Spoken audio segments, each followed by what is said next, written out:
پاک فوج کے افسران اور جوانوں نے بھارت کے خلاف مختلف ادوار اور مختلف محاذوں پر چھڑنے والی جنگوں میں شجاعت، دلیری اور سرفروشی کے ناقابل یقین جوہر دکھائے ہیں۔ دشمن آج بھی پاک فوج کی اس بے جگری اور جواں مردی کا معترف ہے۔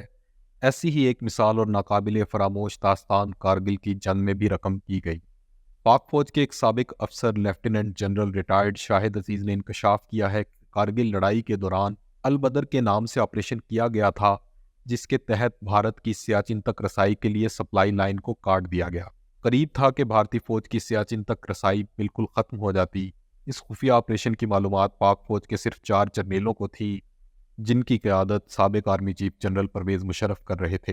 کرنل ریٹائرڈ اشفاق حسین نے اپنی کتاب وٹنس ٹو بلنڈر میں لکھا ہے کہ کارگل جنگ کے دوران army chief general Pervez Musharraf ایک فوجی ہیلی کاپٹر پر سوار ہو کر 11 کلومیٹر تک بھارتی زیر تسلط علاقے میں گئے اور وہاں موجود پاک فوج کے جوانوں کے ساتھ ایک رات گزاری۔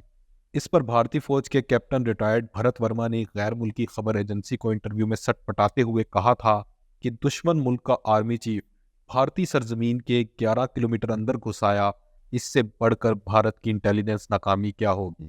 بھارتی ٹی وی کو اپنے انٹرویو میں سابق army chief general Pervez Musharraf نے کہا تھا کہ نواز شریف امریکہ سے معاہدہ کر کے جنگ بندی نہ کرتے تو بھارت کا 300 مربع کلومیٹر کا علاقہ آج ہمارے پاس ہوتا۔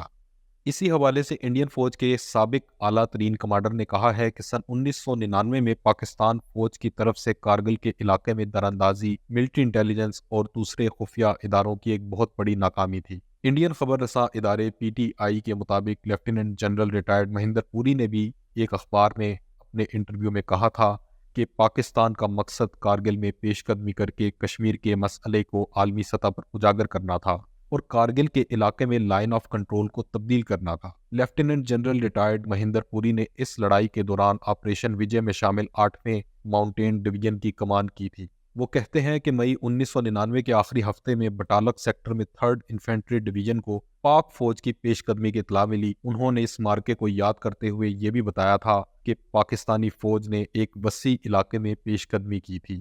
وہ یہ اعتراف کرتے ہیں کہ اس پیش قدمی کا مقصد سری نگر سے لیا جانے والی سڑک کو بلاک کرنا تھا تاکہ سیاچن کا زمینی رابطہ منقطع کیا جا سکے۔ جنرل مہندر یہ اعتراف کرتے ہیں کہ اس پیش قدمی سے پاکستان کو انڈیا کی ریاست ہماچل پردیش میں در اندازوں کو بھیجنے کے لیے نئے راستے بھی مل سکتے تھے۔